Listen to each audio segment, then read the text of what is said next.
বাবুদা হ্যাঁ ওই আরসিটু বনাব লাগিছিল মোক আর সেটা কি বানাবো পিভিসি কার্ড পিভিসি কার্ডটো বনাব হয়ে যাব ফটাফট লাগে কিন্তু মোর এমার্জেন্সি আরে 5 মিনিটত হয়ে যাব বনাই দিও ঠিক আছে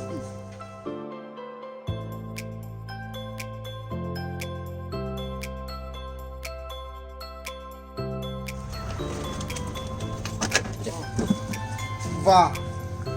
ইমান বঢ়িয়াকে বনাইছে হুম চাওক কাঠটো চাওক ইমান বঢ়িয়াকে বনালে আৰু কম সময়তে বনালে মাত্ৰ 2 মিনিটত মোক কাঠটো দি দিলে আৰু এই জায়গাটোত আহি আপোনালোকে ভিজিট কৰক এনেকুৱা ধৰণৰ কাৰ্ড বা লাইসেন্স বা ভোটাৰ আইডি কাৰ্ড আৰু পেন কাৰ্ড যদি আপোনালোকে বনাব যদি খোজে আপোনালোকে ভিজিট কৰক বাবু ষ্ট'ৰ আৰু এটা কথা আপোনালোকক কৈ আছোঁ আপোনালোকে আগত বা আধাৰ কাৰ্ড যদি বনাইছিলে কিবা কাৰণত নম্বৰটো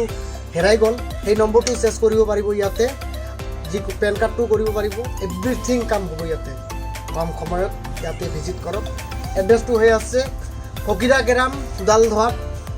আগত এটা ধান ভাণ্ডাৰ আছে তাৰ পূবফালে আছে দোকানটো বাবু ষ্ট'ৰ ভিজিট কৰিব নাপাহৰিব